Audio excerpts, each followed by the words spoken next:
Letting go is super hard. And whether it's a relationship or a job or a place or anything else that we need to let go of, and sometimes that can be so hard. But there are times where we really need to let go. And my name is Ona. This is Art of Awakening. And today I'm just going to take you into the woods here. Perfect time to talk about letting go. And we're going to just let nature help us with this difficult process. Fall is just this beautiful season of change, and what it reminds us of is that all growth comes in cycles, right? And for it to begin another cycle means that you got to end end the one that you're in, and that often requires just kind of letting go of things that have supported you. And if we look at all these trees, that their leaves are changing, and soon they will be falling and dropping. A lot of them already have. And if you kind of consider how those leaves have supported these trees and nourished them, right, for the past season, and yet they so effortlessly drop them in the autumn season, things die away. It is considered the season of death, right? And we're moving into the next new moon will be the new moon in Scorpio, and the Scorpio season, that is the sign that's associated with death. But in nature, death is such a part of the whole natural cycle of life. And I think that's the biggest thing that nature teaches us, is that death in its proper place is actually very supportive of life. But what every tree knows is that it's in its own best interest to let go of the leaves, right? Because there's diminishing returns from holding on to them. Right now there's less light, and so the leaves can't make as much nutrition. And anyway, the winter's coming, and if they hang on to these leaves, those leaves are just gonna hold them down, right? They're going to literally weigh the trees down with snow, and that can break branches and eventually kill the tree faster. By letting go, that just really enables the trees to, it's a self-preservation thing, right? So that they can live longer and fulfill their purpose, right? In a healthier way, right? Because in the forest, in nature, there's life with a lowercase l, and there's life with like an uppercase L, right? And lowercase l is every individual. Okay, and it's every little creature, every tree in this forest, right? Every leaf on every tree, it fulfills a purpose and it contributes to the whole. But if you look at the forest as a whole, that's life with a capital L, right? And all life on earth, right? That's life with a capital L. The relationship between the tree and its own leaves at this time of year has become such that it's not enhancing of all life for it to hang on, okay? And so the tree just naturally knows it's time to let it go. In nature, this is what happens. And so it hopefully can help sometimes to look at nature and realize that holding on to something longer than it is healthy for us as individuals is not going to enhance life for anybody, really. Okay, so we know this, but still it can be super hard because we've got emotional attachments, right? Whether it's to a spouse or a job or a place or a mentor or a business partner or whatever it is. Maybe it's a business itself that you need to let go of, and in your gut you will know that you need to let go of. Okay, so the first thing is to recognize that little voice that says this isn't quite right, and respect it, because when we have those emotional attachments, they are so strong, right? We form emotional attachments because it is a survival thing, right? It helps us, to survive. But when the emotional attachment prevents you from growing and expand, prevents you from growing and prevents you from being the person that you really need to be to truly live your purpose on the in this lifetime, then it really becomes sort of like the snow load on the tree, right? It holds you back, and it can be, it's not something that's helpful anymore. And so how do we address these emotional attachments? Well, there's either the cord cutting. Any kind of cord cutting is definitely something that's going to be helpful. But another thing is to kind of recognize, because a lot of times I think we have a very black and white understanding of relationship and of our own growth, right? Because even this word ascension that we use to describe spiritual growth and is really limiting, because it sort of says, well, okay, it's ascension from down here to up there. It's very judgmental. It's very polarizing, right? And so what I was given to understand through a piece of art, which I'm going to share in a future video, and it's going to be very metaphysical, so if you like that kind of thing, I think you're going to like this.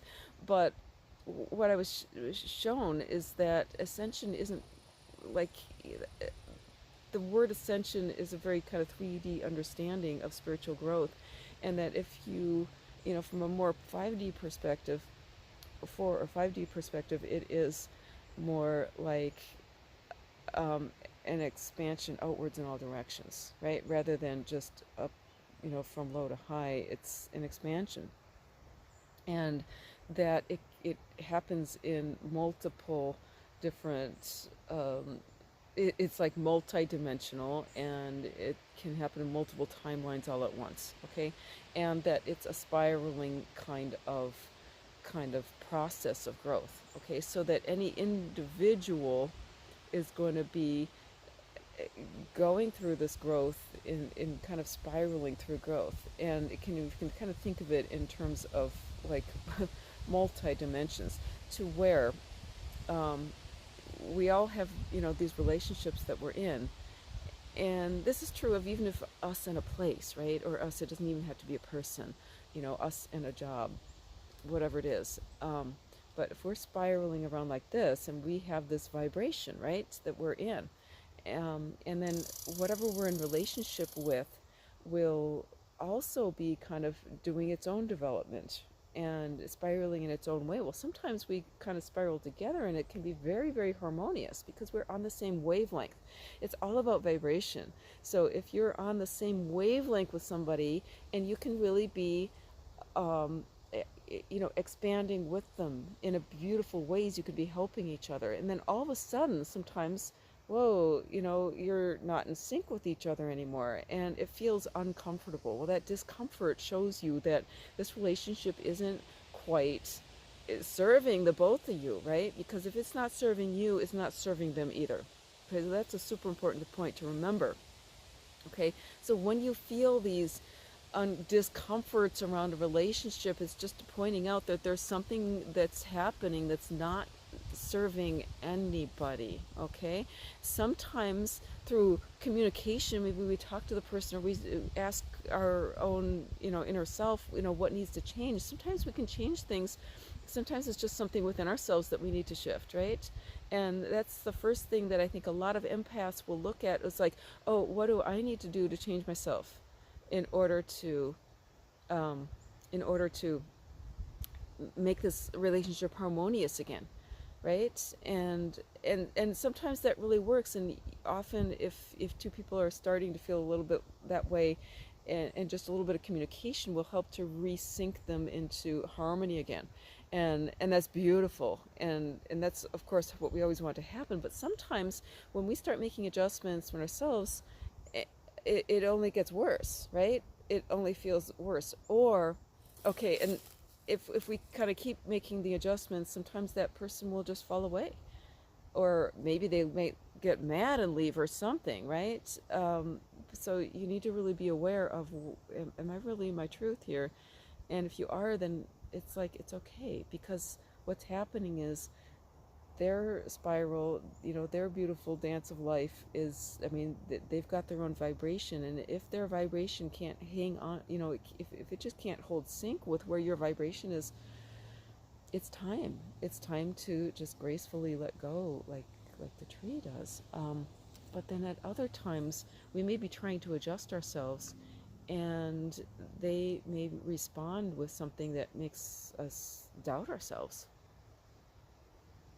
And sometimes the response with ourselves is, okay, well, let's go in deeper and fix what needs to be fixed within myself. And this can be a beautiful journey, and sometimes it's what we need to do. But if that kind of relationship keeps happening, right? If you keep adjusting yourself and the relationship still feels sticky, or the place still feels sticky, or maybe you've got a place and you fix this about it and you fix that about it or whatever, and it just still doesn't feel right. Or maybe it's a relationship where you like they call you out for something, maybe, right? And you're like, oh well, I got to fix this about myself, and then something else is wrong and something else is wrong, and they're constantly, it's like after a while it's like, it doesn't feel good, right, to be in that kind of situation. When you're willing to compromise and the other person isn't, sometimes that's a sign, okay, even if you love that person, if you find yourself feeling just worse and worse and worse, even if you are, really, really love the person, it's a sign, right? It's a sign. It's not doing you any good. And hanging on to a relationship like that will ultimately either blow up or cause a lot of maybe even physical illness, or it's never going to,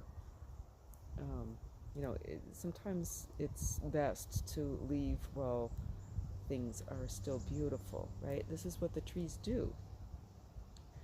The leaves are beautiful when they fall, but they're still, it's time to go.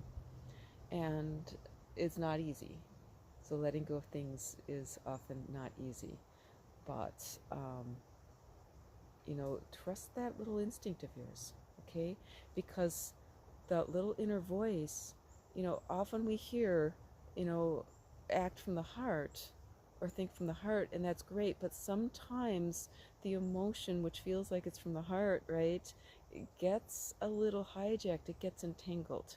And so we also need to rely on that intuition, because if the intuition is saying something that's completely in opposition to what the heart is saying, and consistently and keeps saying, hey, hey, hey, hey, hey, start listening to that intuition, okay? Because our hearts, our emotion can get entangled badly in somebody else's field, okay? So then sometimes that's just a sign that, okay, that little voice is telling you, make like a tree and leave. No matter how hard it is, it's more important to be true to yourself than it is to hang on to any relationship, no matter how much you love that other being or individual or situation. It's more important to be true to yourself, because each of us has a purpose, and we're here to enhance all of life. And if we're we've gotten ourselves in a situation or relationship where we're allowing that situation or relationship to drag us down, then that has ceased being enhancing, right? And now it's like we're not only being dragged down ourselves, but when our own vibration is being dragged down, it drags down the vibration of all of it, okay? So if you are in the process of letting go, know that you're not alone, and know that I really feel for you, because I've totally been there multiple times, and I think most of us have. It's not easy, but you may have experienced, if you do finally let go of something that is ready to be let go of, there will be a period of grief and you'll have to get through it, but after that it it it it paves the way for incredible growth. And there is, thought it was a deer behind me as a bicyclist, paves the way for incredible growth, right? Think spring. Okay, so when we let go in like the season of fall is letting go, then there may be a period of winter, right? We have to grieve, we have to process. That's when we do a ceremony, right? That's when we do the cord cutting, and it can feel like winter inside, but then this is what paves the way for beautiful flowers and to come up in the spring, right?